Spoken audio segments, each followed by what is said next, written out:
Muy buenas noches.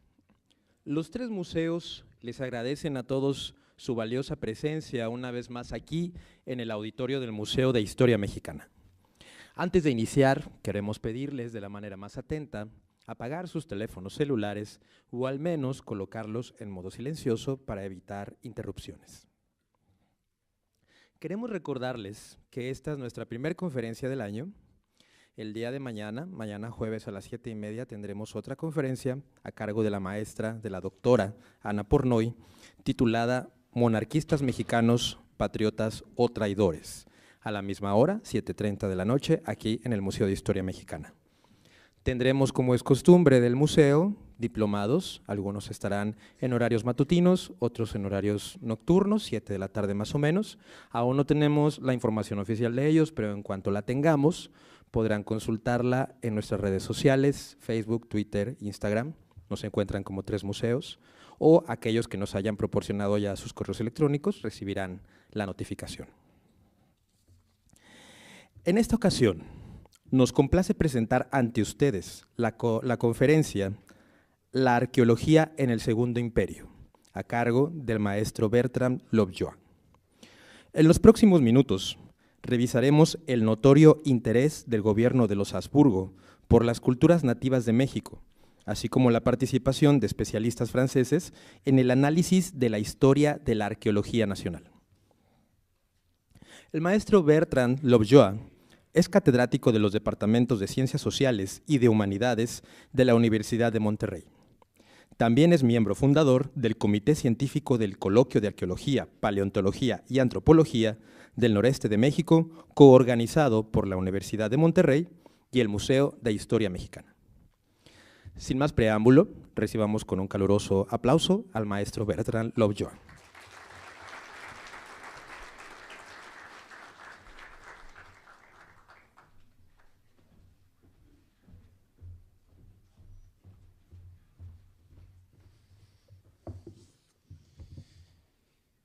Pues muy buenas tardes a todos, buenas noches, perdón. ¿Podemos proyectar ahí la pantalla de mi computadora, por favor? Esperando que todo salga bien. Les quiero agradecer ahí por venir el día de hoy para esta conferencia, me da realmente muy complacido ver tanta gente interesada ahí por el tema que les voy a proponer el día de hoy. Es un tema que tiene poco tiempo realmente de investigarse. Hice la propuesta justamente después de visitar la exposición que está aquí, propuse al equipo y Alejandro Morales hacer una pequeña charla sobre un aspecto que no está tan visible justamente en la exposición, que está más bien relacionada con las políticas, las decisiones que la pareja imperial pudo tomar durante este muy corto lapso que fue el Segundo Imperio Mexicano. Entonces, es como un preámbulo, digamos, hay un montón de trabajo que hacer cuando uno va empezando a investigar, en particular temas históricos.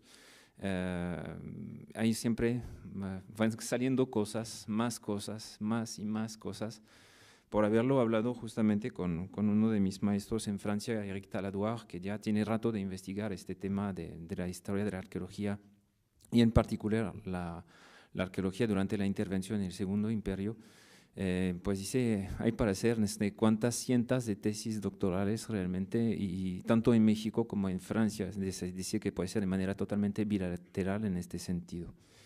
Entonces, para presentarle justamente esos antecedentes, como les comenté, el doctor Héctor Adouard, que es arqueólogo y que fue catedrático en la Universidad Paris I en la Sorbona, en Francia, pues ya tiene varios artículos publicados, de hecho, en la revista Arqueología Mexicana, y también en todo un grupo de estudiosos, de maestros, de investigadores en Francia y en México, que han trabajado en particular los últimos 20 años, realmente hay un boom ahí de los estudios acerca del Segundo Imperio, en particular de la Comisión Científica o Comisión Científica de México. Entre todos los documentos que de hecho están totalmente accesibles en internet, lo que son los 3 volúmenes publicados por la Comisión y el Ministerio de Instrucción Pública de Francia están totalmente accesibles en la página archive.org. Ahí me ahorré mucho dinero en copias y todo eso porque ya está todo disponible, entonces ustedes ahí podrán investigarlo si les parece, si gustan ahí aprender un poco de francés. Pero también hay, como quiera, varias publicaciones que se han hecho del lado mexicano correspondiente a esta época.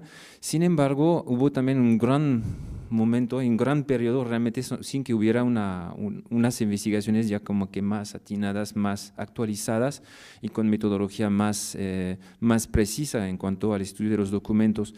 Muchos de los documentos no han sido publicados, reportes, informes de militares, médicos, científicos, lingüistas, geólogos, que están guardados en archivos tanto en México como en Francia, en lo que es la Secretaría del Ministerio de Defensa Nacional en Francia, el Ministerio de la Salud también, el Ministerio de Instrucción Pública. Hay cajas, por haber visto un coloquio del 2008 organizado sobre la Comisión Científica, hablaban en los archivos nacionales de Francia, de unas 40,000 cajas de cartón ahí con documentos que hay que catalogar, registrar y ahí organizar, nada más por los archivos nacionales de Francia.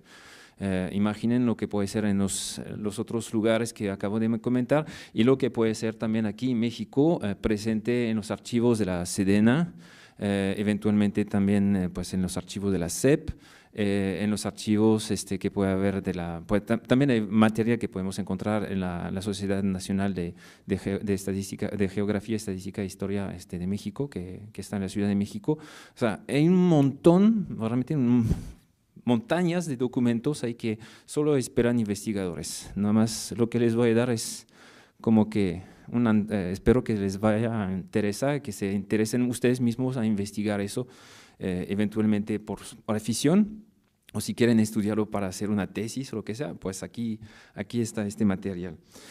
Entonces, ya dejando un poquito los aspectos de antecedentes, vamos a recordar brevemente lo que son las razones de la intervención francesa. Remontamos un poquito en el pasado, antes de la llegada de la pareja Maximiliano y Carlota.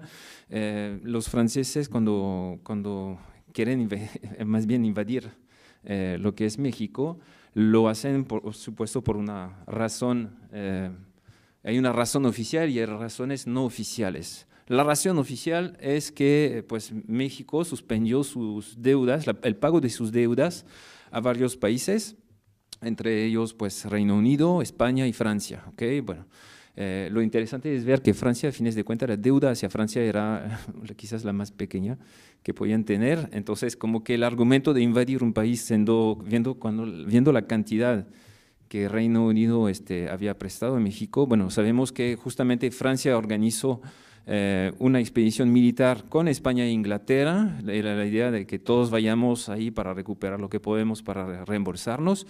Sin embargo, se pudo alcanzar, Juárez pudo alcanzar ahí un acuerdo con los ingleses, con los españoles, pero no con los franceses, pero con justa razón, porque hay motivos extraoficiales.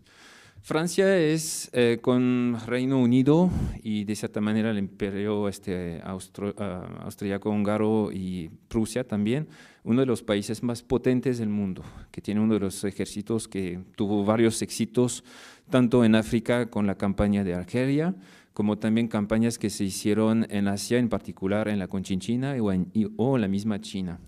Y de hecho, a raíz de esta colonización, pues muchos de esos países, tanto en África como en Asia, empezaron a hablar francés y todavía se va enseñando el francés, África siendo en la actualidad el primer continente francoparlante del mundo, mucho más africanos hablando francés que en Francia, curiosamente. Pero bueno, entonces la idea era, pues, apoyar más que todo a los conservadores mexicanos. Esos eran por corrientes, digamos, políticas, convenía a Bonaparte ahí apoyar a los conservadores mexicanos que también tenían el proyecto justamente de retomar el poder.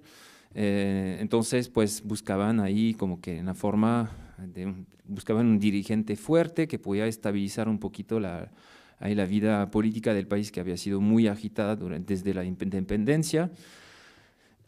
Y luego también considerando el poder que se fue aumentando, el lugar que tomó Estados Unidos en el continente americano, ni siquiera a nivel global, era necesario de volver a equilibrar justamente el juego de poderes en la región. Entonces, pues convenía también a Francia, ya que estaban presentes en Asia, en África, también ahí meter pie y mano para agarrar las cosas, también en el continente americano, ¿ok? Entonces, eso es también una idea, tratar de desequilibrar un poquito el poder que iba agarrando Estados Unidos. Luego, dentro de este plan que tenía ahí Napoleón, era básicamente hacer lo mismo que en Asia o que en África, en el caso de Argelia en particular, era colonizar con migrantes europeos, pero que vayan ahí trayendo ahí ciertas costumbres o ciertos conocimientos, de tal manera que puedan levantar el país, estructurarlo conforme a las necesidades económicas y políticas de los países metropolitanos que eran Francia, Reino Unido, etcétera, etcétera. Y bueno, yo creo que el punto más importante es el último. Ya se sabía antes de la intervención que México era un país muy prometedor en cuanto a recursos naturales. Y justamente uno de los objetivos de la intervención y luego de uno de sus aspectos, que era la comisión científica, era justamente establecer lo más precisamente posible cuáles eran los recursos disponibles, en qué cantidad, cómo podíamos eventualmente organizar, estructurar la producción y llevar a cabo llevar todo este material, esos recursos a Europa y a Francia en particular. Entonces, la expedición de México, o la expedición de México, para decirlo en español, viene en un principio en Francia como que no está bien considerada, de hecho. No está bien considerada porque se decía en la prensa, en los políticos presentes, que no valía la pena irse tan lejos si ya teníamos ahí que consolidar primero lo que se había conquistado, colonizado en África, en Asia.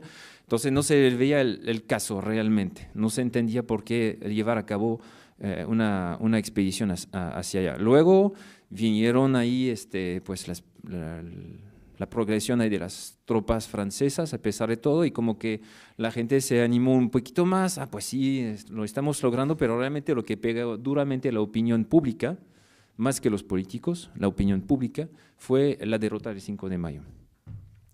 Bueno, victoria, derrota, dependiendo del punto de vista. Pero realmente el hecho de esta batalla, que dejó tantas víctimas, que dejó un sueldo tan fuerte, un sueldo psicológico de cierta manera, tan fuerte ni siquiera en el mismo ejército francés presente aquí en México, y en Francia obviamente, como que ya la gente ya también empezó a decir, no, pues ahí ya algo está mal, no podemos quedarnos en estas condiciones y seguir gastando el dinero del erario público nada más para mantener ahí tropas que ni siquiera son capaces ahí de ganarles a un ejército medio rabón. Perdón por la palabra, ¿ok? Porque Francia era considerado, bueno, el ejército francés era considerado uno de los mejores del mundo, uno de los mejores organizados con el de Reino Unido. Entonces vamos a ver figuras justamente del cuerpo expedicionario francés luego que han intervenido justamente en la arqueología del Segundo Imperio o entre la expedición y el Segundo Imperio. Lo que llama mucho la atención cuando uno va leyendo lo que son las correspondencias, porque mi trabajo básicamente, la metodología fue recaudar, consultar todos los tipos de documentos accesibles en línea o en biblioteca. Aquí en la biblioteca tenemos varios libros también, en la Universidad de Monterrey también hay varios documentos acerca, bueno, informes entonces de militares, informes de médicos militares, también de viajeros, también tenemos correspondencias de Maximiliano y Carlota con sus familiares, amigos en Europa, en Francia, Bélgica, España. Recordamos también que Carlota era prima de la reina Victoria, entonces también con Inglaterra. O sea, realmente hay un montón de muchísimas cartas, una gran variedad de correspondencias oficiales y personales privadas que nos brindan mucha información y en particular, bueno, sobre el caso del interés de la pareja imperial Maximiliano y Carlota acerca de las culturas nativas. ¿A qué se debe eso? Pues justamente a la misma forma, a la misma educación que recibieron en Europa, en particular en el caso de Maximiliano, uno de sus maestros cuando era chavito, ahí a edad de secundaria, fue un discípulo de San Simón, y por lo tanto tenía liberales de izquierda, realmente de izquierda muy marcada, y bueno, en varias ocasiones Maximiliano insiste en la necesidad de proteger los grupos nativos, que deben tener se deben aplicar los derechos que tienen como cualquier otro mexicano. Imaginen un poquito la cara de los conservadores y terratenientes escuchando o leyendo al emperador diciendo que los indios ahí tienen los mismos derechos que ellos. Obviamente, pues ya como que las cosas se pueden un poco poner difíciles para el pobre emperador. Tenemos varios testimonios, pero tienen una visión también muy patriarcal acerca de los pueblos nativos. Es decir, Carlota, ella dice claramente, yo soy la madre de todos los mexicanos, así lo dice, yo me veo como la madre de los mexicanos. Igual Maximiliano dice más o menos lo mismo. Tienen una visión en un principio bastante ingenua sobre los grupos nativos, presentes y pasados. Aquí tenemos un encuentro muy interesante que fue pintado por un pintor de la corte francesa que acompañó luego a Maximiliano, bueno, primero a la expedición francesa, pero también luego a Maximiliano, donde se ve a la pareja imperial recibiendo una embajada de indios Kicapús, ahí en el Palacio de Chapultepec. Pero es interesante justamente la escenografía, si se fijan un poquito, ahí están al mismo nivel, no hay una posición de dominio del emperador y su esposa arriba o más alto que los mismos indios. O sea, la idea ahí del pintor es transmitir lo que les decía hace ratito, que estamos al par, tenemos que considerar a esa gente como nosotros. Eso es muy interesante. Bueno, y también tenemos evidencias en las cartas como de Carlota, de lecturas que haya hecho para, digamos, prepararse a su viaje, y luego, estando aquí en México, siguió leyendo textos, traducciones de documentos coloniales, en particular, bueno, lo que son las crónicas ahí de Durán y de Landa el caso de Landa para Yucatán, Durán para el centro de México. También leyó varios relatos de viajes, los de Stephen C. Catherwood, los Incidents of Travel, que es un clásico de los estudios, para quienes ahí tienen interés en la arqueología maya y historia maya antigua.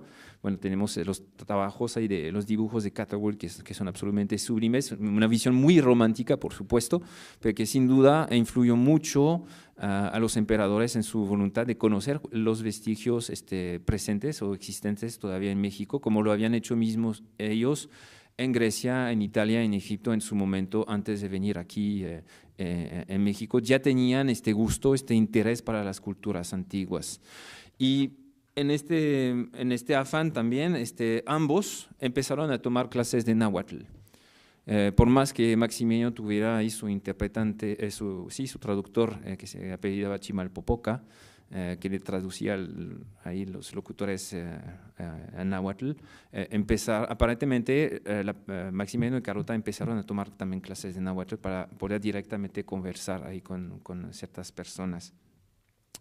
Pues no vemos eso muy seguido con otros dirigentes así, o emperadores o reyes, de hablar ahí y tratar de emprender un idioma que es totalmente lejano del suyo o que ni siquiera de su país. Entonces es algo que vale la pena ahí subrayar.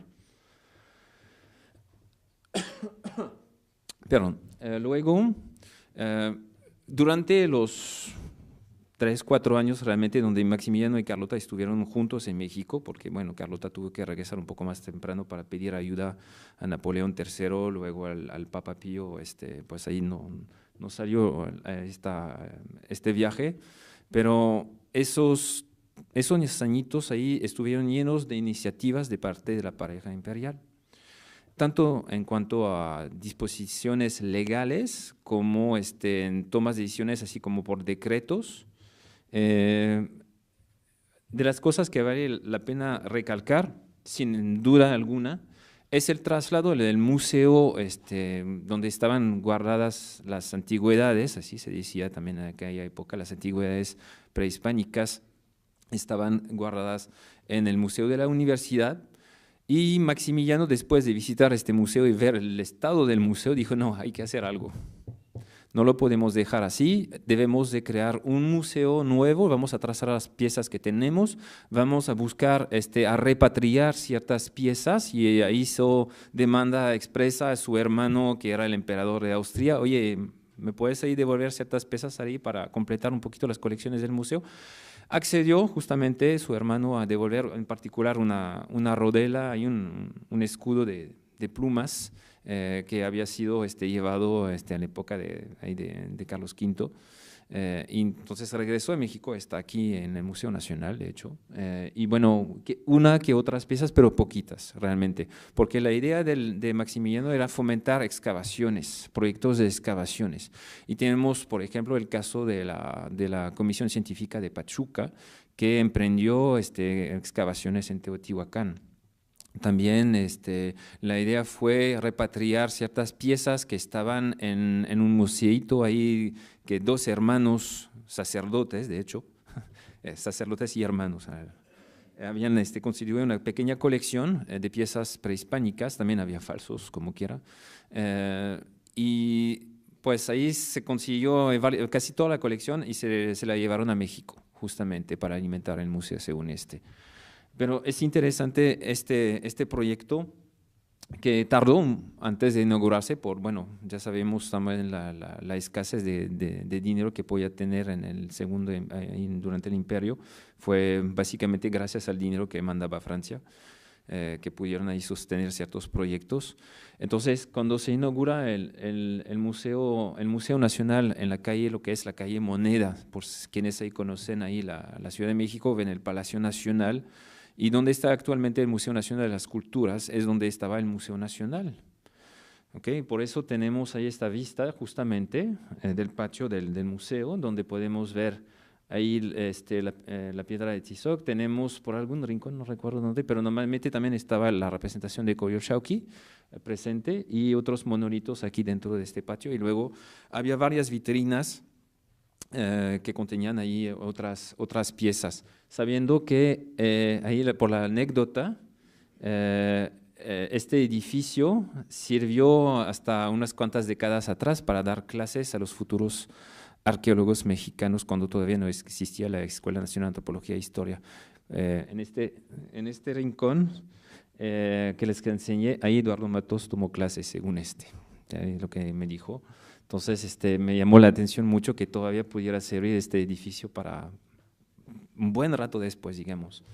Luego hay que recordar que este museo, inaugurado entonces en 1866, tuvo una vida bastante agitada, se quedó cerrado también durante un buen tiempo, luego se volvió a abrir durante el mandato de Juárez, luego se volvió a cerrar. O sea, había problemas económicos que no permitían mantener el museo, agregar nuevas piezas a las colecciones, favorecer también su conservación, y es un aspecto que también hay que recalcar, en el sentido que también Maximiliano tenía y Carlota, no hay que olvidar Carlota, tenían el proyecto de crear un nuevo museo en Mérida. Querían fundar ahí un museo también de antigüedades, donde se iba a recaudar ahí, juntar todas las piezas excavadas en la península de Yucatán, en la zona maya, pues este proyecto no salió durante el Segundo Imperio, sino unos cuantos años después sí salió este proyecto como quiera.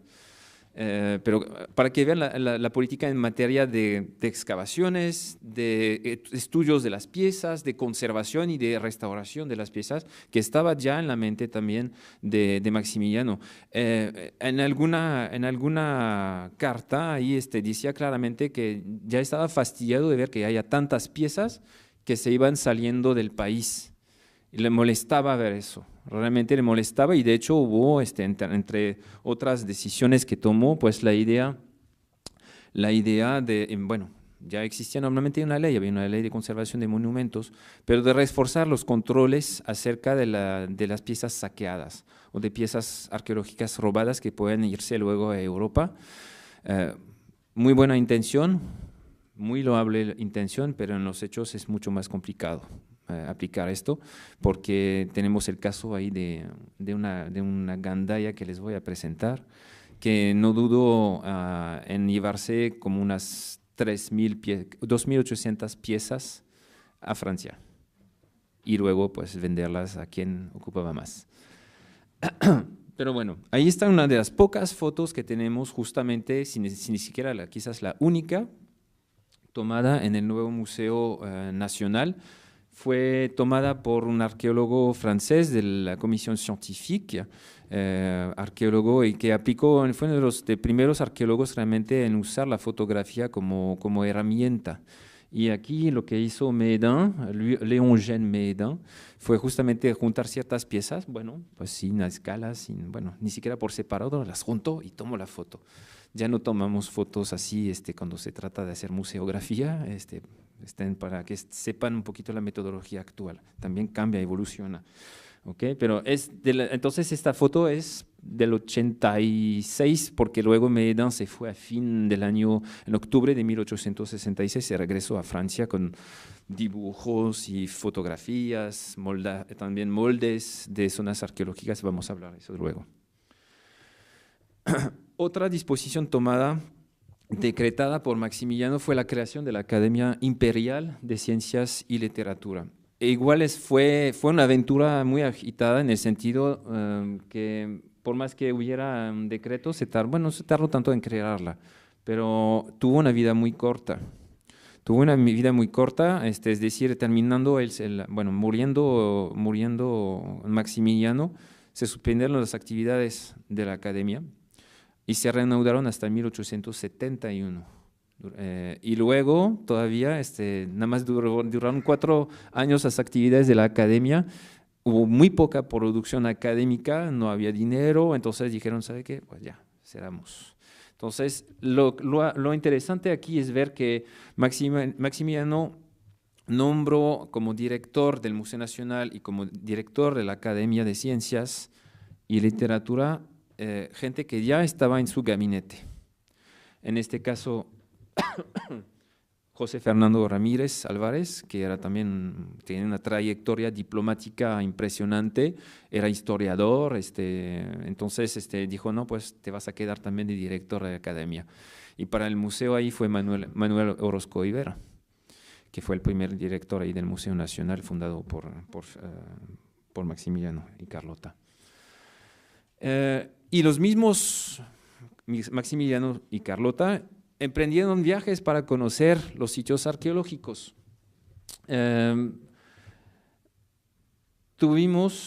Tenemos 2 viajes ahí que hicieron a la ciudad de Puebla.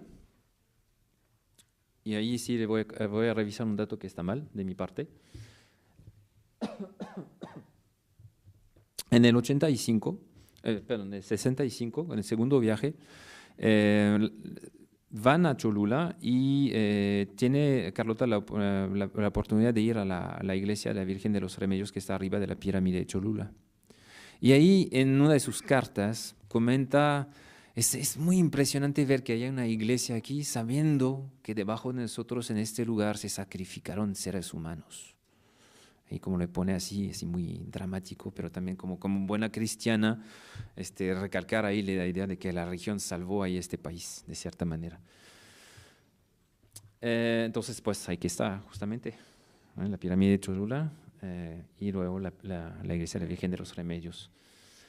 Luego, de los viajes...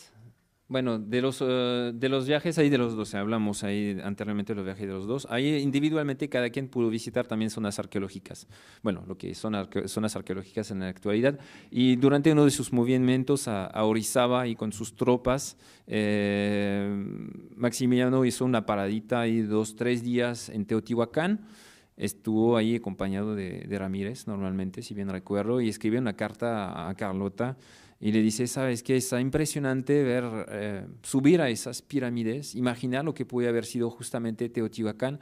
Y me recuerda mucho justamente cuando todos fuimos a Egipto, me recuerdo mucho ahí es ahí la vista, el panorama que tuvimos, que pudimos ver en Egipto, la quietud, la tranquilidad de estar acá arriba observando este lugar. La visión también, como les comentaba, muy romántico. Es que, pues, así era la época, la tendencia artística y cultural, el romanticismo.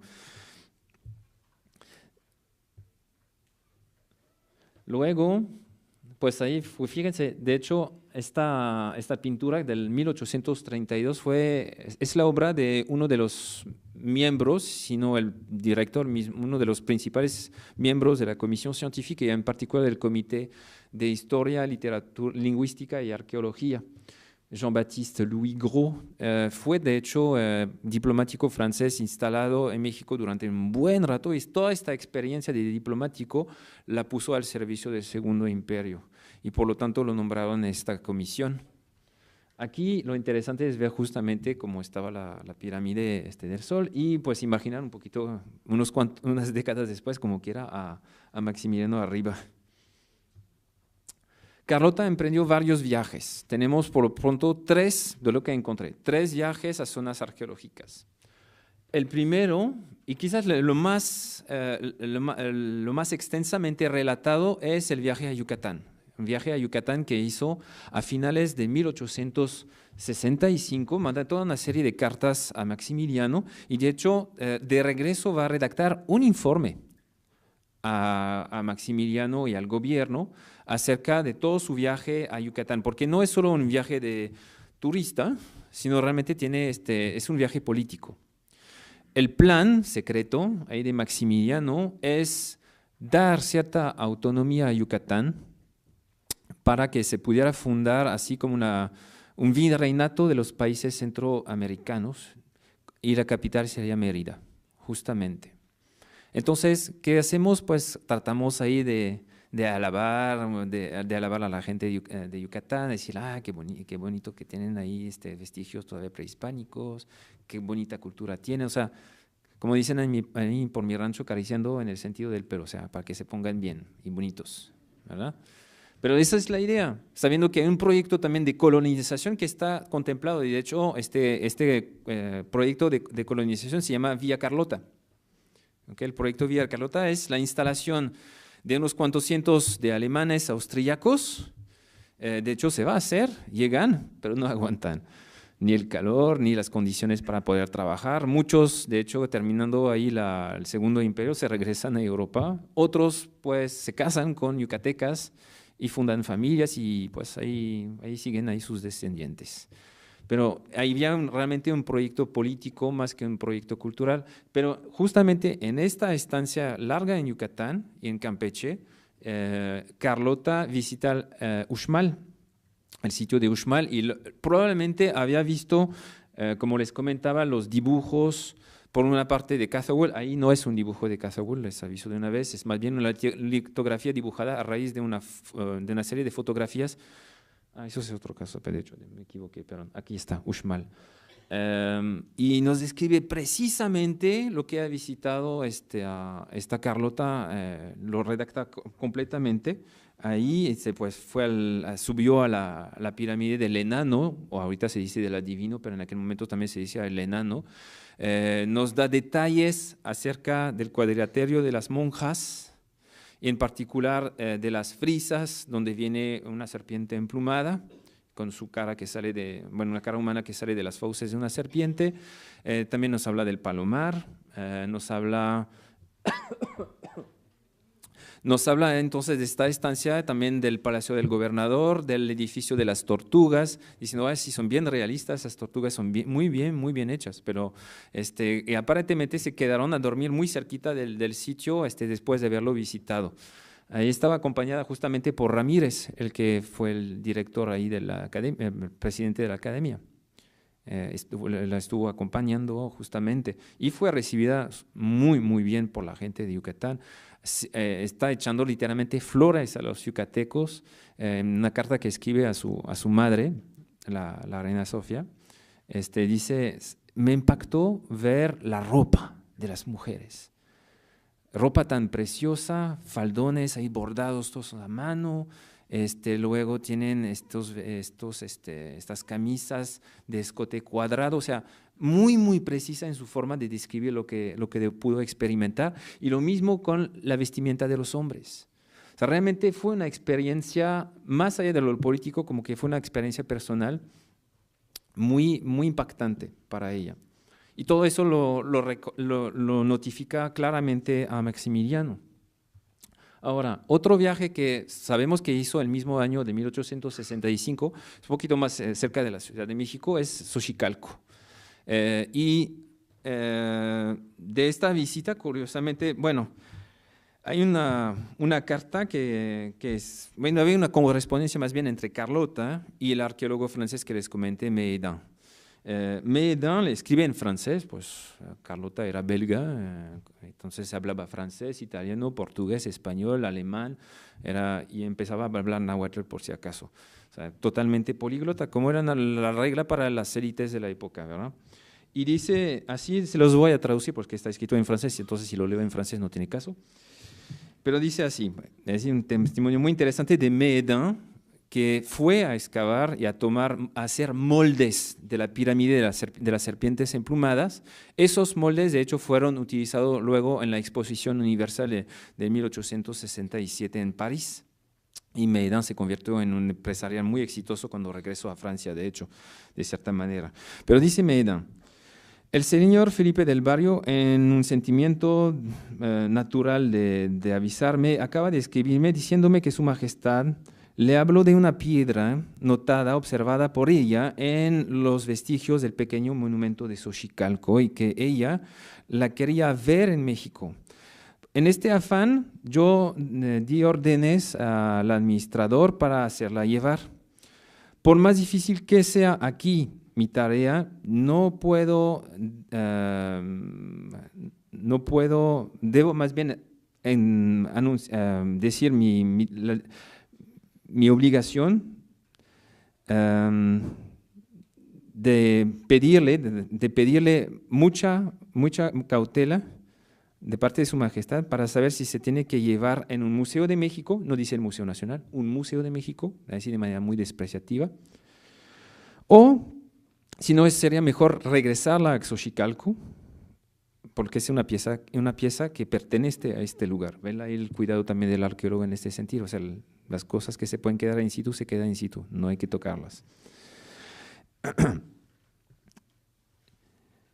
Como quiera dice que su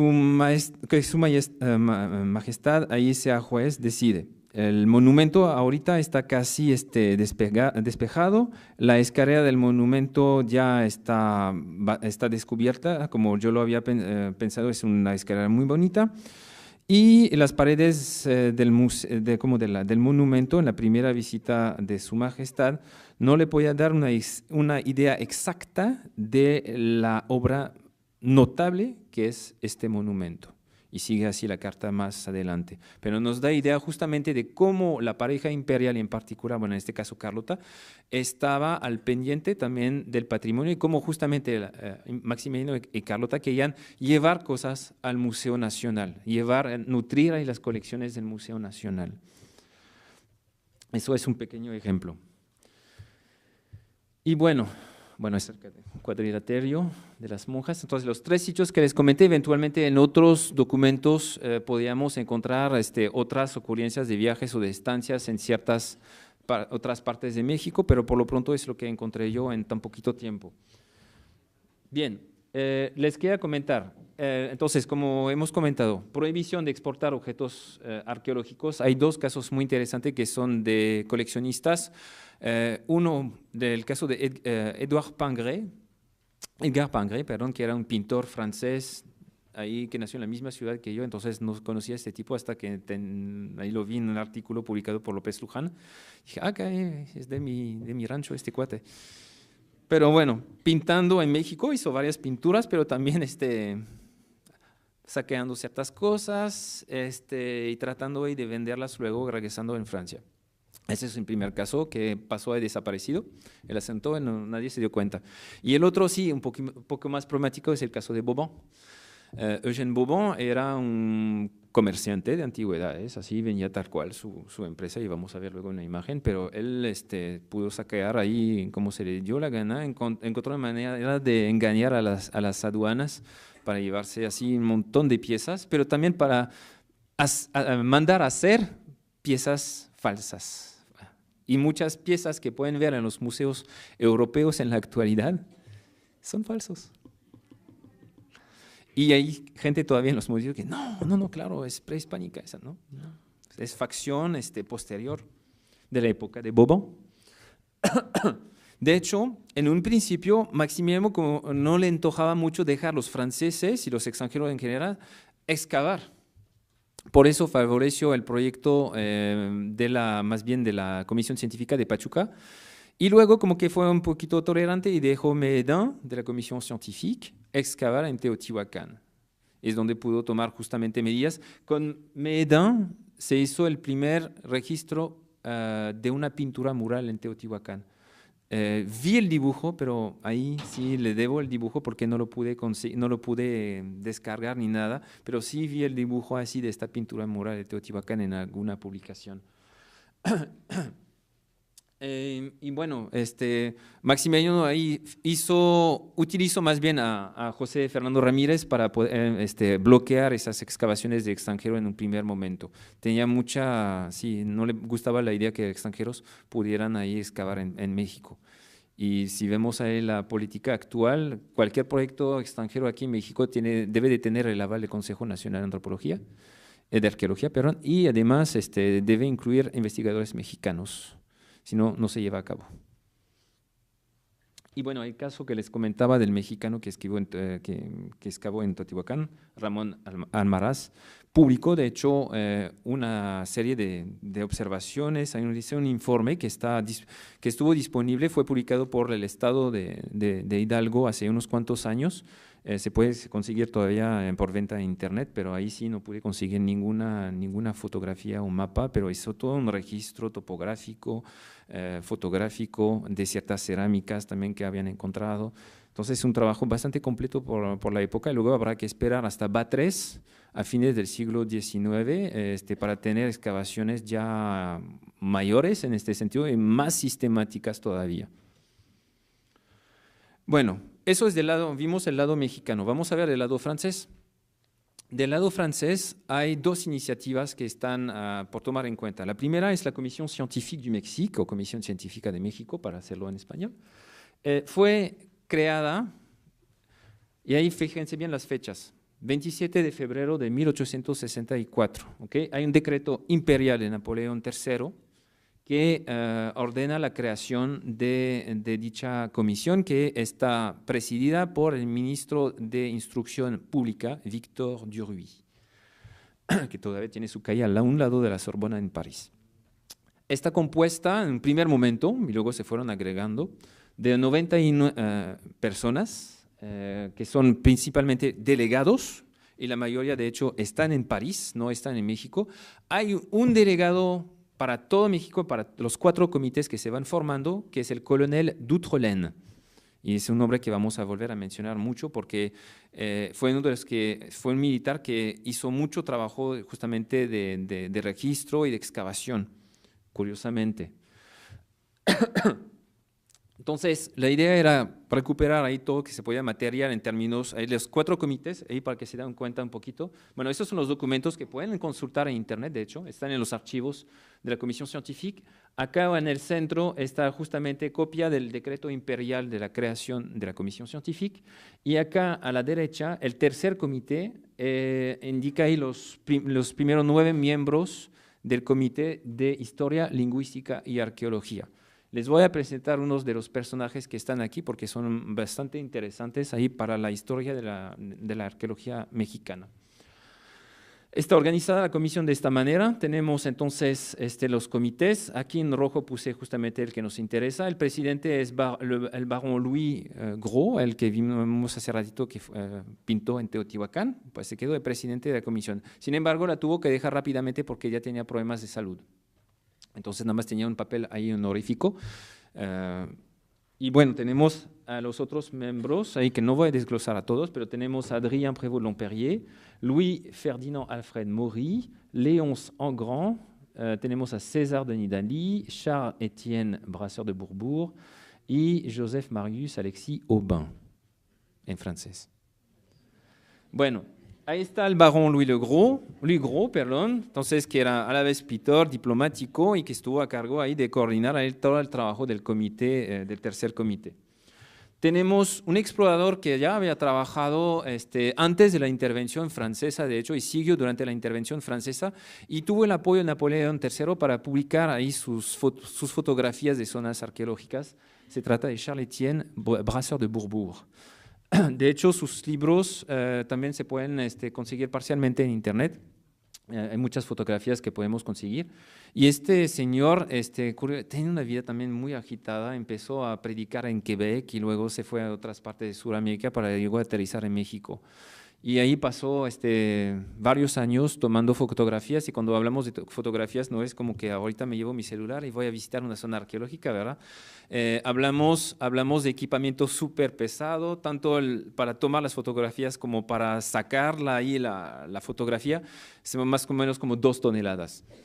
Imaginan a llevarse eso a través de la jungla o a través del desierto, porque también se fue en otras partes, ahí el centro norte de México. O sea, realmente la labor de Brasseur de Bourbourg y de Désiré Charnay también en su momento fue clave, porque nos dieron una visión un poquito diferente de los dibujos que había con Catherwood o de los dibujos también de Dupé en su momento, o siquiera del mismo Baron Humboldt. Y por otra parte, Brasseur de Bourbourg se interesó mucho a los idiomas de los nativos. Él tradujo por primera vez al francés el Popol Vuh, y de esta traducción francesa se sacó la traducción al español de parte de Recinos, que pueden encontrar en Fondo de Cultura. Entonces, esos libros necesariamente estuvieron en algún momento, o las fotografías la tuvieron que ver ahí Carlota y Maximiliano.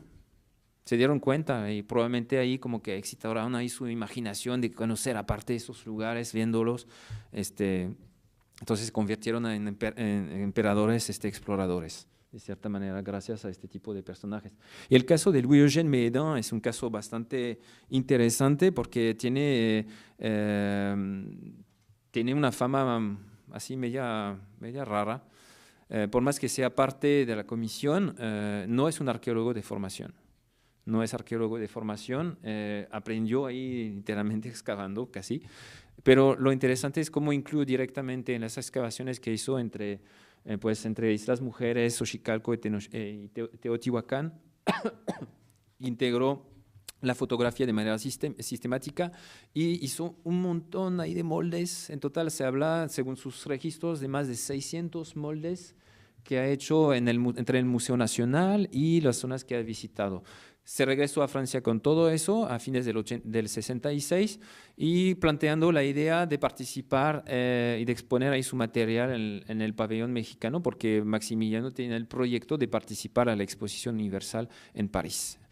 Entonces, Méhédin deja un legado ahí de fotografías, de dibujos que están repartidos principalmente entre la biblioteca del Musée de Quai Branly, que está ahí muy cerquita de la Torre Eiffel, y antes, de hecho, todo este material estaba en el Museo del Trocadero, que está detrás ahí de la Torre Eiffel. Y la otra parte de sus dibujos y fotografías está en su ciudad natal de Rouen, en Normandía. Y bueno, como les comenté, participó en la Exposición Universal de París en 1867. Es decir, esta exposición magna donde normalmente se promueven ahí de varios países nuevas tecnologías, sus productos, también hay competencia de artes. Y bueno, Méhédin lo que hizo en primer momento fue justamente asesorar al gobierno francés y al ministro de Educación, en primer momento Maximiliano quería participar. Le faltó lana, entonces no se pudo hacer. Luego, los industriales o empresariales presentes en Francia, mexicanos, dijeron, bueno, nosotros nos encargamos, pero también falló el proyecto, no sirvió. Entonces me dijeron, Méhédin, y todo, en cada paso justamente estaba Méhédin en cada proyecto. Terminó entonces México sin tener un pabellón, y dijo Méhédin, no, voy a diseñar el pabellón. De hecho, era arquitecto de formación. Y diseñó el pabellón mexicano que que estaba aquí, ahí para que lo vean ahí.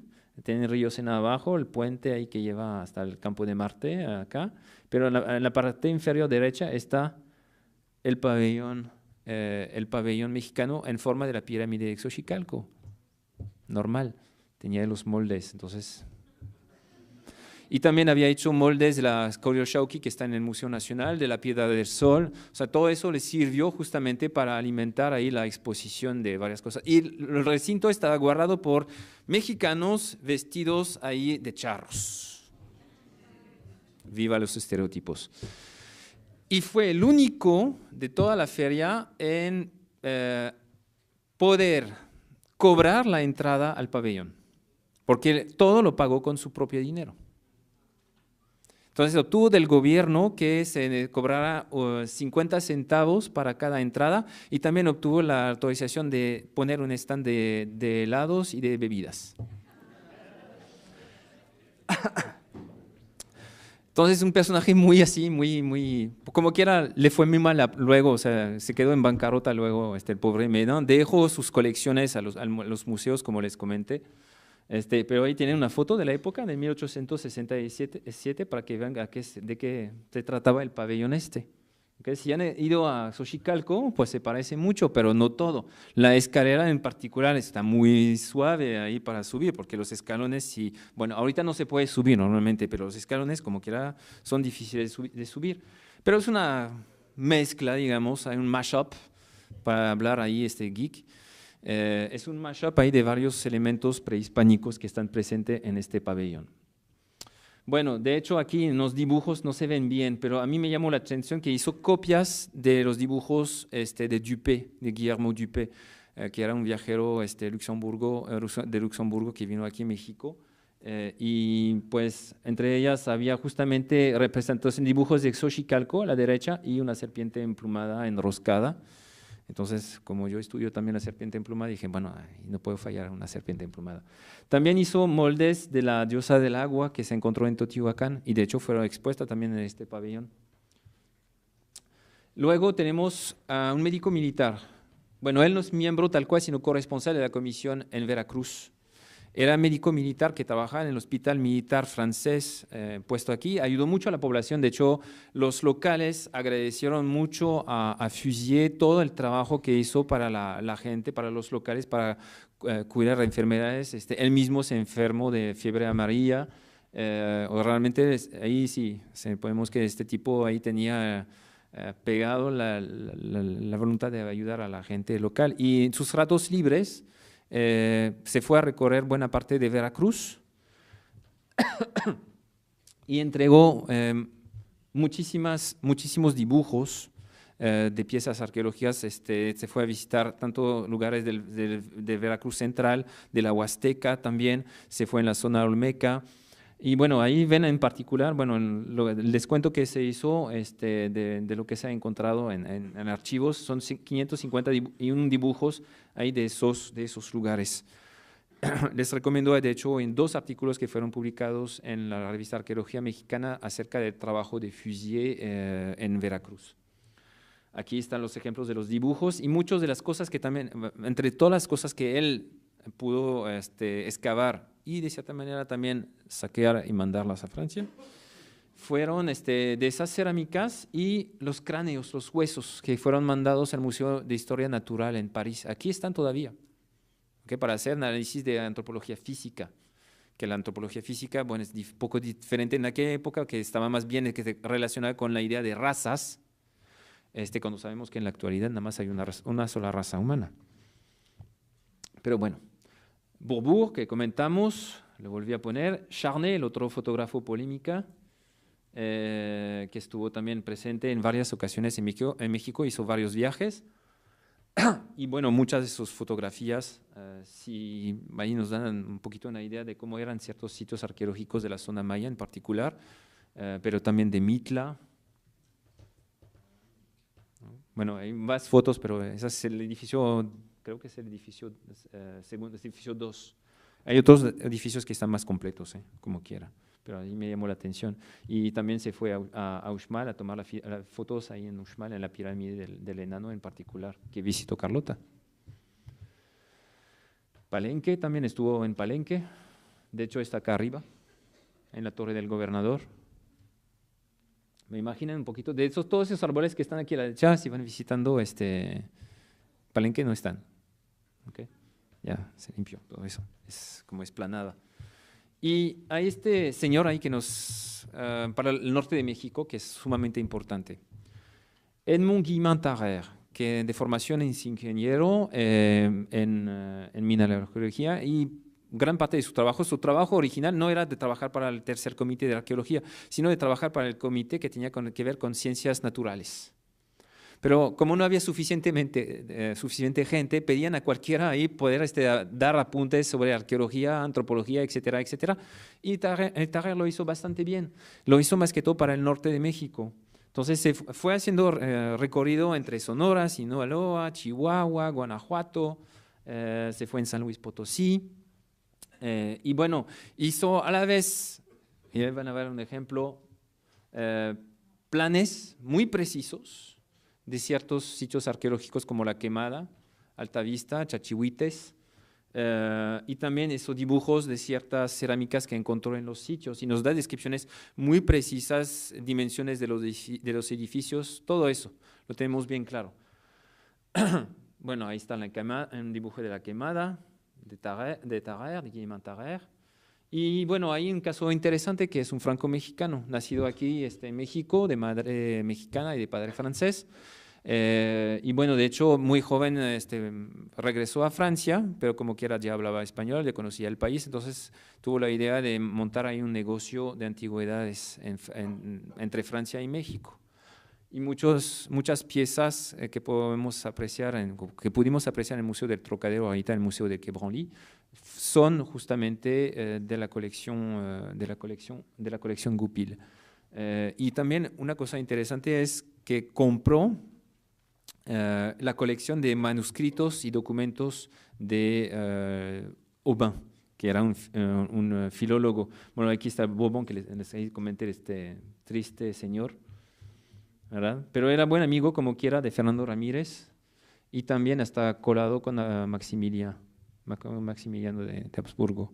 Maximiliano lo veía como su anticuario. Bueno, según Beaumont, él era el anticuario oficial de Maximiliano, lo cual no sabemos realmente si fue así. Pero Aubin es el último personaje que les quería comentar en esta sección, porque Aubin propuso comentarios, traducciones de documentos muy variados, códices, pero también crónicas, que siguen en la actualidad en la Biblioteca Nacional de Francia.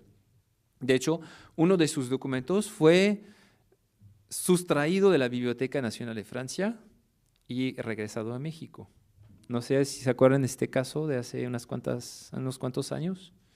Bueno, ahí era parte de la colección Botterini-Aubin. Y bueno, quien ahí entregó esos documentos no fue tanto Aubin, porque vendió sus piezas a Goupil. Pero Goupil, siendo franco-mexicano, tuvo como que el corazón un poco partido. Dije, ¿qué hago? ¿Voy a dejar toda mi colección, dejarla al gobierno francés, a la Biblioteca Nacional, o la regreso a México?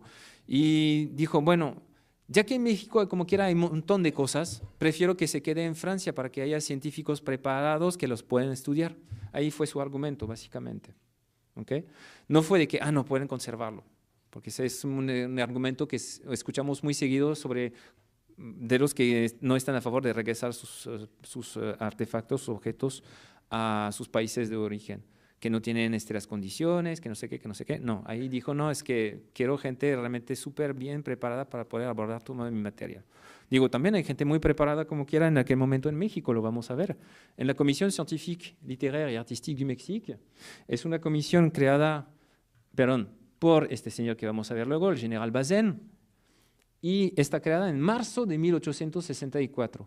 Ahí lo que no sabemos es realmente quién tomó la decisión primero, si fue el emperador o si fue Bazaine, porque los dos proyectos tienen exactamente los mismos objetivos. Y de hecho, miembros de la comisión científica también están en esta comisión. Y viceversa. También quienes trabajaban para la comisión científica literaria y de artes ahí de México, mandaban sus archivos a Dutrolaine, que hemos comentado, y du Treulen luego los mandaba a París. Entonces, como había un trabajo así en común, de cierta manera, entre las dos comisiones, no hubo una publicación tal cual como la tuvimos con la Comisión Científica en París. La Comisión de México, aquí en México, en sí no publicó absolutamente nada. No hubo una agrupación de publicaciones, sino fueron publicaciones parciales de parte de quienes pues, investigaron, quienes eran arqueólogos, quienes eran pues, filólogos.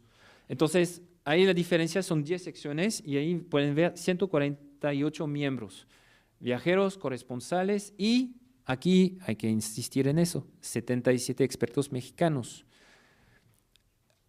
conservadores, liberales, pero con la idea como quiera de rescatar el patrimonio nacional. Entonces, ahí sí aceptaron trabajar en esta comisión con el ejército francés. Y muchos eran aficionados, entonces no tenían una buena, como quiera, una excelente preparación que digan, tanto del lado de los franceses como de los mexicanos. Como quiera, la comisión mexicana abandona muy rápido sus trabajos, por lo mismo que no se publica nada, y hay también muchas críticas de parte de la comisión en París acerca del trabajo que hacen los mexicanos. Dicen, no, pues que no es preciso, nos mandan cosas totalmente erróneas, no hacen bien su trabajo, entonces no, mejor no. Se enfadaron con justa razón. Ramírez, Orozco Ibera, que pertenecían a esta comisión, dijeron, pues a ver, ¿de qué sirvo entonces que me parte el alma ahí haciendo todo este trabajo para que luego me lo critiquen? Pues yo me retiro ahí de la comisión. Y es lo que pasó, o sea, caducó ahí esta comisión y no hubo absolutamente nada hecho luego. Entonces tenemos a este señor Bazin, que tomó en segunda nupcias a una esposa mexicana, jovenzuela de 17 años, cuando él tenía ya casi 50. Pero bueno, las cartas correspondenciales dicen que él estaba desesperadamente enamorado de esta señorita y ella también. Y de hecho los padrinos de la boda fueron Maximiliano y Carlota. Y también Maximiliano y Carlota le regalaron una casa aquí en el Valle de México. Sin embargo, las relaciones entre Bazin y Maximiliano eran muy tensas. O sea, porque Bazin iba representando al poder francés y pues terminó mal el asunto. Bazin, como quiera, anunció la retirada de las tropas francesas ordenada por Napoleón III. Luego tuvo que participar justamente a la guerra contra Prusia y tomó otra decisión equivocada, tomó varias. Pero en el caso de Prusia, pues no quiso apoyar tropas francesas en lo que es el asedio de la ciudad de Sedan y tenía como 80,000 soldados disponibles, pero no los quiso lanzar al combate. Entonces fue enjuiciado, y primero fue condenado, logró escaparse y huyó a España, donde murió. Y lo chistoso de este señor es que estuvo en todas las campañas ahí napoleónicas, estuvo en China, estuvo en Argelia, y dicen ahí que inspiró el personaje del último samurái ahí con Tom Cruise, según ¿Okay? Por si buscan ahí las cosas de esta película, los extras de esta película. Está aquí este señor, du Treulen, es el que les había comentado. Este tipo hizo un trabajo realmente fenomenal, agrupando muchísimos informes, seleccionando también mucha información, dejando de un lado mucha información también, lamentablemente, porque era muy exigente. Nos llevó, cuando hubo también la batalla de Oaxaca, estuvo ahí cerca en Mitla. Y como muchos de los militares estaban ya acostumbrados a hacer registros topográficos, a armar defensas y todo, pues aprovechó esas habilidades de registro topográfico para hacer mapas de ciertas zonas arqueológicas y excavaciones directamente, por más que no fuese arqueólogo para nada. Ahí tenemos el caso también de otro militar, Henri Riffaut, que trabajó más bien aspectos ahí de fotografía, de dibujo, también aspectos más bien de etnografía, por el centro. Del lado mexicano, Manuel Orozco Ibera, miembro de la Academia Mexicana de la Lengua, ministro de la Suprema Corte, todo eso antes de que fuese el Segundo Imperio. De hecho, trabajó con Juárez, era juarista en un primer momento, pero era un liberal. Entonces se llevó bien con Maximiliano. Los dos eran liberales, entonces dijo, pues yo le sigo. Estoy totalmente de acuerdo con su programa que tiene como quiera para favorecer la instrucción pública gratuita, más bien que ya la iglesia ahí, más bien que se, ¿cómo se dice? Nacionalicen los bienes de la iglesia. O sea, estaba muy a favor de eso. Y nos dejó un trabajo en particular en esta época del Segundo Imperio, una geografía lingüística de México, muy interesante. Y otro libro sobre la conquista de México, pero esta vez ahí sí posterior, mucho después de la intervención, unos años después. Fernando Ramírez, que hemos comentado. Escalbaceta también, que dejó un montón ahí de trabajos paleográficos que siguen vigentes en la actualidad, como quiera, en particular de Diego Durán. Pero todos, como quiera, son políticos aguerridos, y son historiadores aficionados o tienen una formación a veces de historiadores. Entonces, vamos a tratar de resumir un poquito esta larga ponencia, disculpen el tiempo que tome, pero siento que hay mucho más, falta mucho más. Eso sería la conclusión. Yo veo el Segundo Imperio Mexicano como un impulso, algo que está preparando luego el trabajo de Porfirio Díaz y de Leopoldo Batres luego a fines del siglo XIX. ¿Por qué digo eso? Porque durante el mandato de Juárez, luego retomando ahí el poder, no se hace absolutamente nada, pero pocas, muy pocas cosas en términos de arqueología, muy pocas. Habrá que esperar hasta 1886 para que ya se tomaran decisiones, la creación de la inspección de monumentos históricos y arqueológicos, los proyectos en Teotihuacán con Batres, luego los proyectos también en Templo Mayor, ahí los rescates en Templo Mayor, los primeros que se hicieron, proyectos también en Mitla, en otras partes, o sea, habrá que esperar más de 20 años para que realmente se retoman esos asuntos arqueológicos. Entonces, tenemos una pareja imperial que por su lado trató de poner o de aplicar sus ideas liberales de acceso a la cultura, de desarrollar la cultura, de desarrollar la educación, de desarrollar las ciencias, las artes, pero que no tuvo los medios ni el tiempo. ¿Ok? Pero no, este aspecto ahí del Segundo Imperio queda muy poco difundido. Y tenemos una imagen, por lo tanto, también incompleta de quiénes fueron Carlota y Maximiliano en cuanto a arqueología en México. Es impresionante ver, como les comentaba, y eso también es para volver a abrir ahí el debate, la cantidad de información que falta por tratar. Realmente tenemos ahí para décadas de estudios, de investigaciones acerca de los trabajos de la Comisión Científica, de eventualmente informes que han hecho los viajeros y corresponsales mexicanos aquí, y que no fueron seleccionados por Dutorel porque era demasiado exigente la comisión en París. Entonces hay muchas cosas todavía por hacer y está la invitación para ustedes, ¿verdad? Terminaré enseñando esta fotografía que originalmente iba a ser el tema de mi conferencia. Les quería presentar justamente una reflexión sobre cómo el público en Francia contempló la ejecución y la muerte de Maximiliano. Ahí lo interesante es una pintura de Edouard Manet, que es la más conocida, quizás una de las más conocidas. De hecho, hizo 3 versiones de la ejecución de Maximiliano entre 1867, poco después, de hecho, la ejecución de Maximiliano, y 1869. Una versión está en París, la otra está en Londres y la tercera está en Boston, incompleta, de hecho, está totalmente recortada. Pero ¿a qué voy con eso? Quizás han escuchado este documento y es como un mensaje también humanista, digamos. Victor Hugo, el gran poeta, el hombre del siglo XIX en Francia para mí. Es el tipo que atravesó todo el siglo y que dejó un impacto político porque estaba involucrado políticamente, fue senador de Francia. Estuvo en contra de Napoleón III y de su política expansionista imperialista, tuvo que exiliarse, pero como quiera estuvo al tanto de lo que pasaba en México durante el Segundo Imperio. Y cuando estaba ahí, cuando ya había abdicado, no abdicado, que ya había sido hecho prisionero Maximiliano, mandó Víctor Hugo una carta a Juárez del 20 de junio de 1867, pidiendo que no se condena a muerte Maximiliano. diciendo que la vida es algo inalienable y que no vale la pena lucirse como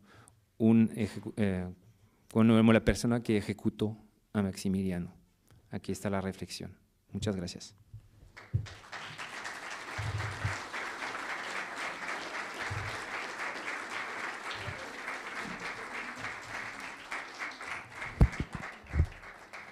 Acá arriba hay una liga internet donde eventualmente, no sé si la han visto desde un principio, por más que esté en francés, pero pueden dejar eventualmente ahí sus preguntas y las podemos revisar luego.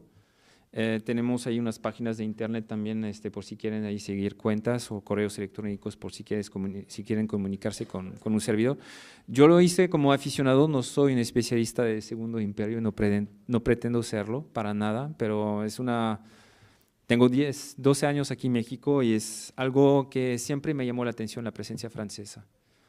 Y ahí tengo otros temas, en particular de paleontología en el noreste mexicano durante el Segundo Imperio, que me gustaría eventualmente luego comunicarles, a ver si se nos hace esta opción. Pero la dejé de lado para no echar más.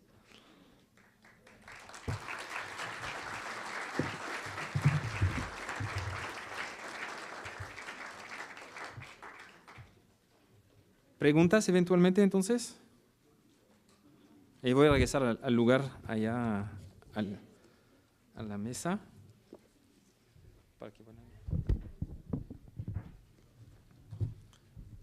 Vamos a checar ahí la computadora.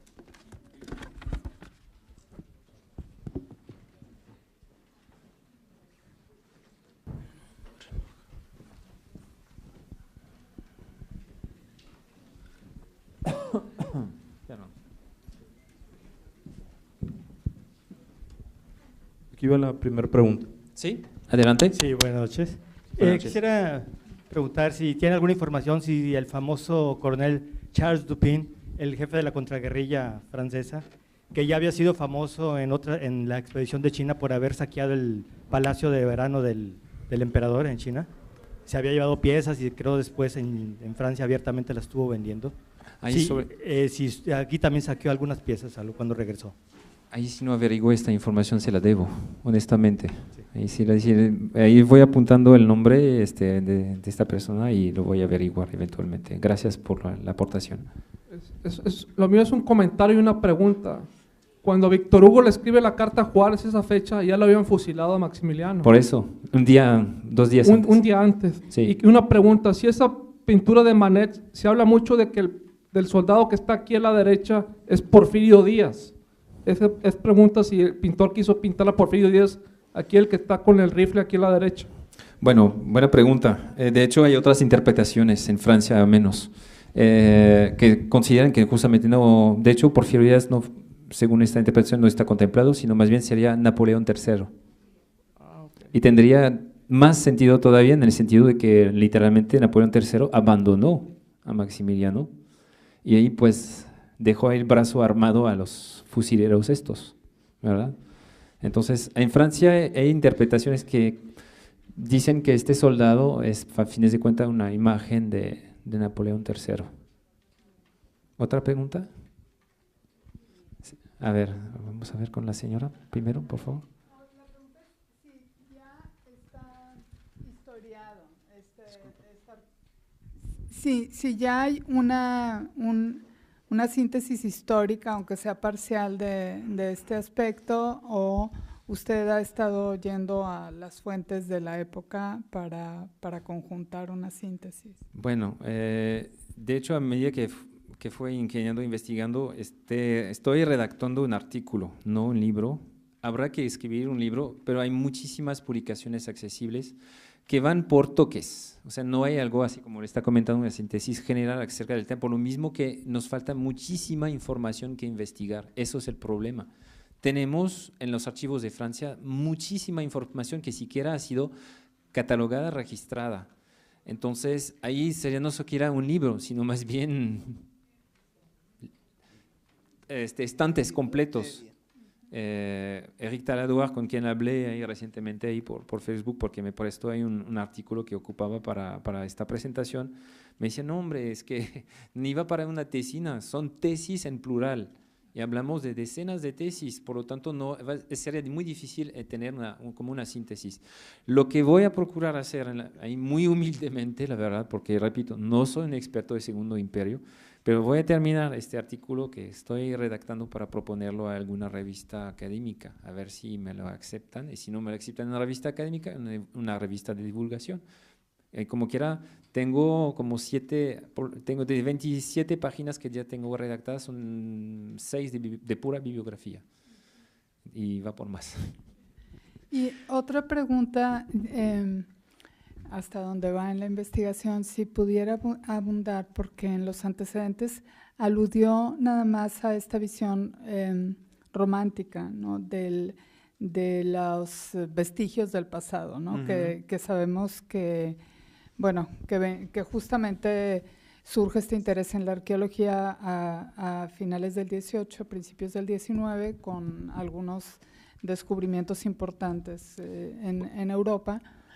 Pero, ¿por qué el interés en particular? O sea, ¿era cientificismo? ¿Era una justificación? Hay varios motivos, A ver. Hay varias razones. Una es justamente el despegue ahí, justamente gracias a la iluminación de cierta manera del cientifismo en general, del positivismo también que va agarrando onda a partir de la segunda mitad del siglo XIX y se refleja totalmente en la política educativa de salud y la política cultural de Porfirio Díaz, por ejemplo. Pero a principios del siglo XIX sí, pues son exploraciones, hay muchas exploraciones, hay gente, hay viajeros que se van a Grecia, que se van a Italia, hay reconectar de cierta manera ahí con ciertas raíces, y otros que ya lo han visitado esto y que quieren conocer otras culturas literalmente, y tienen la suerte de ser a veces de buena familia, de tener dinero, y pues viajan, y hablamos del caso de Waldeck, de Dupuy, de Humboldt, que tienen como quiera así la voluntad de dejar una cierta información que podía ser explotada, pero la misma representación de las zonas arqueológicas, de los vestigios es muy tintada de romanticismo, como quiera, y eso obviamente como que toca el público de la época, sigue tocando el público actual. Cuando uno ve los incidentes de viaje de Stephen C. Catherwood, pues fue uno de los primeros libros que yo leí cuando era chavo, y me impactó. Entonces, a raíz de eso uno va descubriendo como quiera publicaciones más científicas. En el caso del principio del siglo XIX, hace 2 años, Leonardo López Luján publicó el catálogo de Guillermo Dupuy, ahí por la Secretaría de Cultura y por el INA. Creo que hay un ejemplar aquí o 2 aquí en la librería, y a raíz de una exposición que se hizo de los dibujos ahí de Dupuy. Y bueno, hay otras publicaciones así parciales. Lo mejor ahí en este sentido es ver todos los artículos que se han publicado sobre la historia de la arqueología en arqueología mexicana. Artículos de Taladua, artículos de Eduardo Matos, de López Luján, de Monique Fauvet-Berthelot. O sea, hay varios artículos como quiera que nos dan un acercamiento y que tienen como quiera una buena bibliografía, o que nos dan la oportunidad de consultar ciertos documentos en biblioteca o en línea. Tenemos una última pregunta aquí en la tercera fila. Sí, adelante. Sí, un aspecto que, bueno, me pareció muy interesante sobre la ponencia fue el viaje que hizo Carlota a la península de Yucatán. Aquí el objetivo político de ellos era dividir al país. ¿Buscaban dividir al país o hacer algún tipo de protectorado en la zona de Yucatán?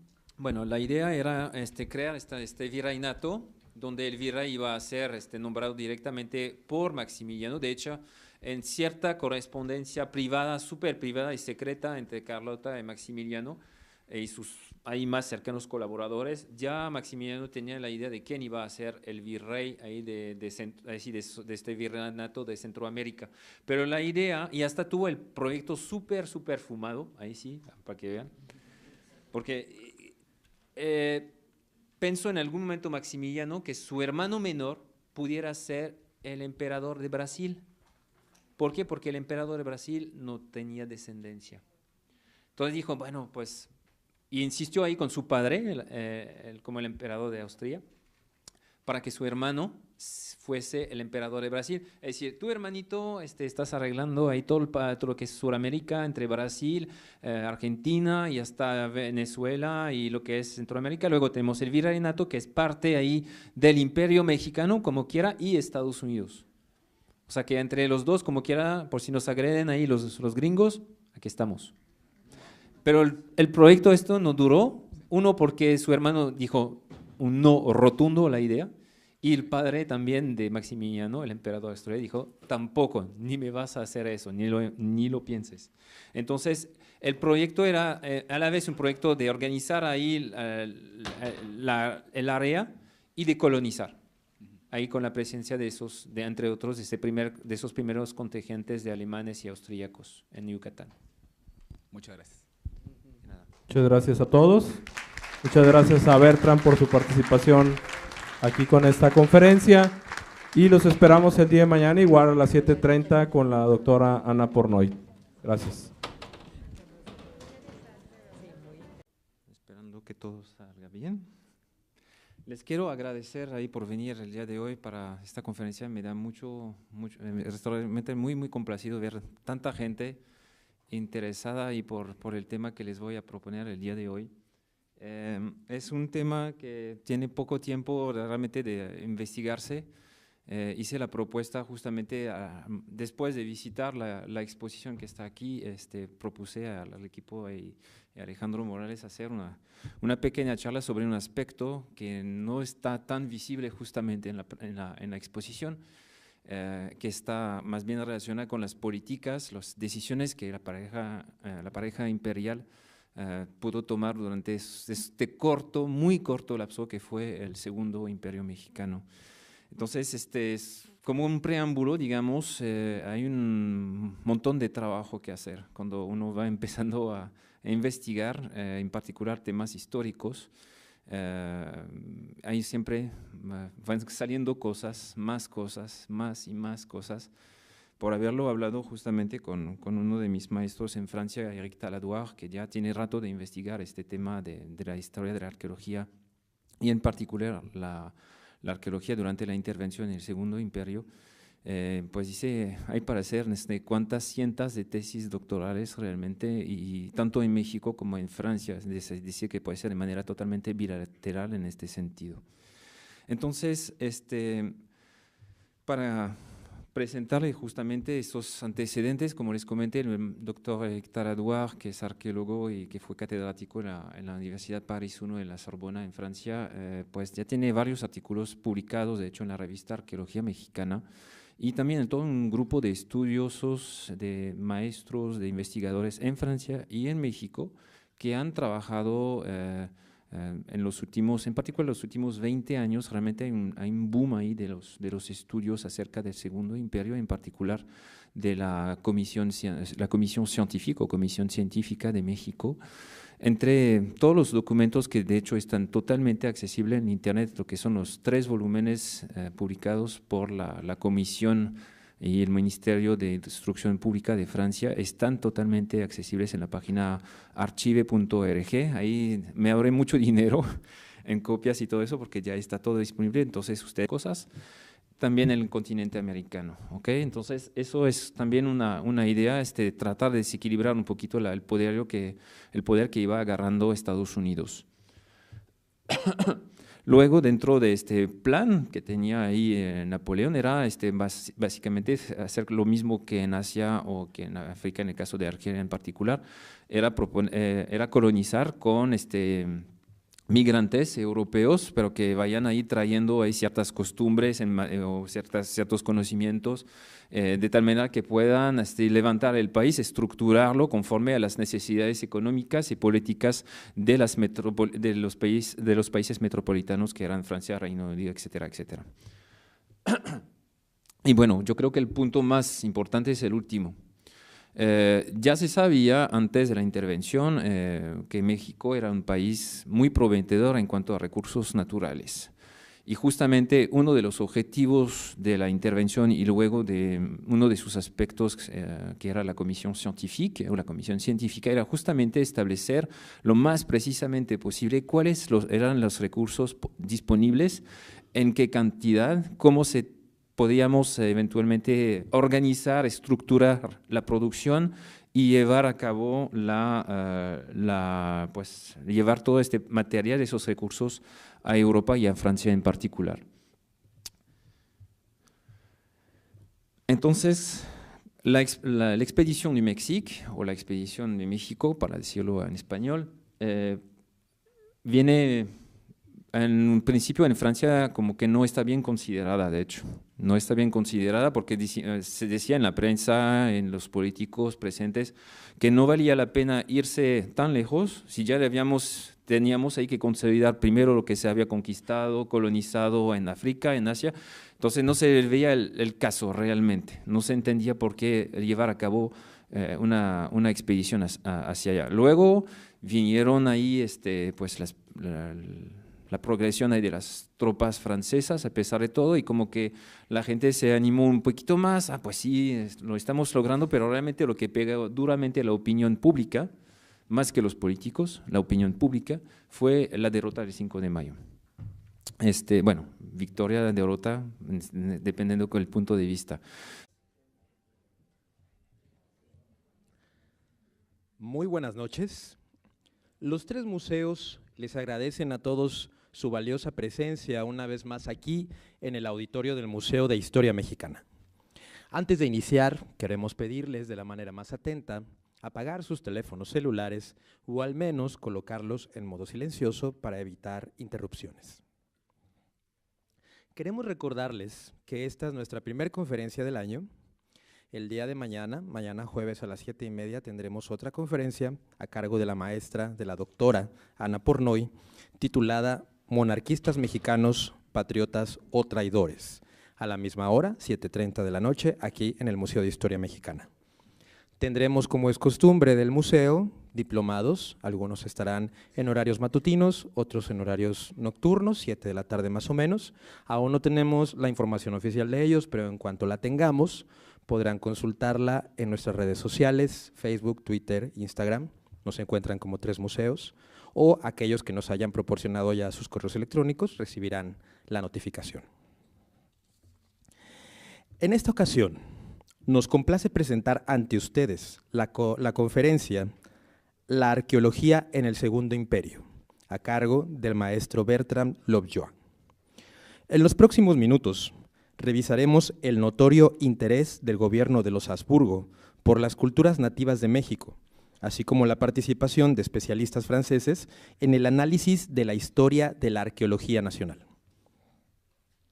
El maestro Bertrand Lobjoa es catedrático de los departamentos de Ciencias Sociales y de Humanidades de la Universidad de Monterrey.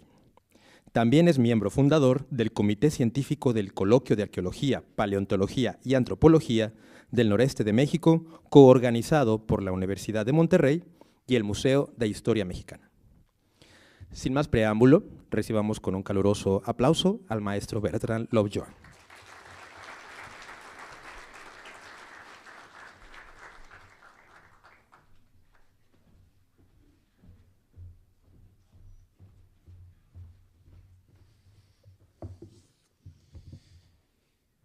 Pues muy buenas tardes a todos, buenas noches, perdón.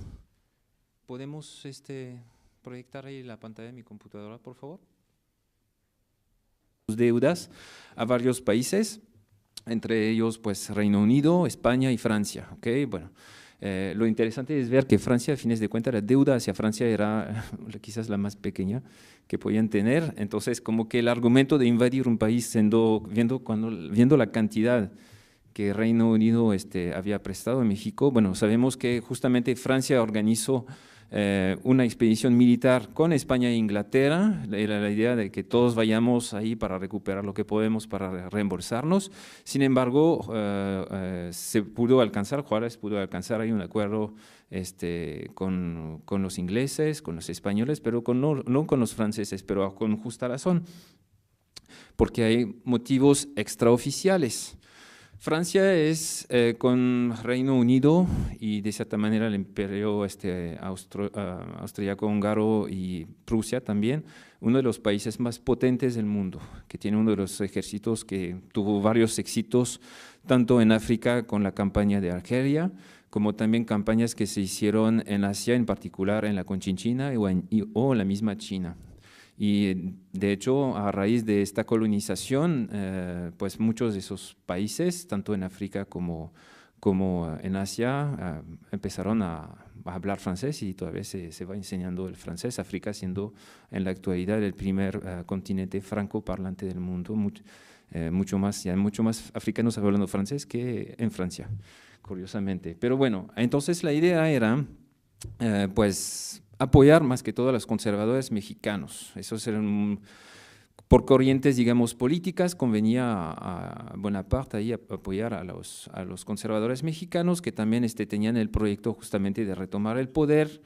Entonces, pues buscaban ahí como que una forma, buscaban un dirigente fuerte que pudiera estabilizar un poquito la vida política del país que había sido muy agitada desde la independencia. Y luego también, considerando el poder que se fue aumentando, el lugar que tomó Estados Unidos en el continente americano y siquiera a nivel global, era necesario de volver a equilibrar justamente el juego de poderes en la región. Entonces, pues convenía también a Francia, ya que estaban presentes en Asia, en África, también ahí meter pie y mano para agarrar las cosas ahí. Podrán investigarlo si les parece, si gustan ahí aprender un poco de francés. Pero también hay, como quiera, varias publicaciones que se han hecho del lado mexicano correspondiente a esta época. Sin embargo, hubo también un gran momento, un gran periodo realmente sin que hubiera unas investigaciones ya como que más atinadas, más actualizadas y con metodología más precisa en cuanto al estudio de los documentos. Muchos de los documentos no han sido publicados, reportes, informes de militares, médicos, científicos, lingüistas, geólogos, que están guardados en archivos tanto en México como en Francia, en lo que es la Secretaría del Ministerio de Defensa Nacional en Francia, el Ministerio de la Salud también, el Ministerio de Instrucción Pública. Hay cajas, por haber visto un coloquio del 2008 organizado sobre la Comisión Científica, hablaban en los archivos nacionales de Francia, de unas 40.000 cajas de cartón ahí con documentos que hay que catalogar, registrar y ahí organizar, nada más por los archivos nacionales de Francia. Imaginen lo que puede ser en los otros lugares que acabo de comentar y lo que puede ser también aquí en México, presente en los archivos de la Sedena, eventualmente también pues en los archivos de la SEP, en los archivos que puede haber también hay materia que podemos encontrar en la Sociedad Nacional de Geografía, Estadística e Historia de México, que está en la Ciudad de México. O sea, hay un montón, realmente montañas de documentos ahí que solo esperan investigadores. Nada más lo que les voy a dar es como que espero que les vaya a interesar, que se interesen ustedes mismos a investigar eso, eventualmente por afición, o si quieren estudiarlo para hacer una tesis o lo que sea, pues aquí está este material. Entonces, ya dejando un poquito los aspectos de antecedentes, vamos a recordar brevemente lo que son las razones de la intervención francesa. Remontamos un poquito en el pasado, antes de la llegada de la pareja Maximiliano y Carlota. Los franceses cuando quieren más bien invadir lo que es México, lo hacen por supuesto por una razón, hay una razón oficial y hay razones no oficiales. La razón oficial es que pues, México suspendió sus deudas, el pago de sus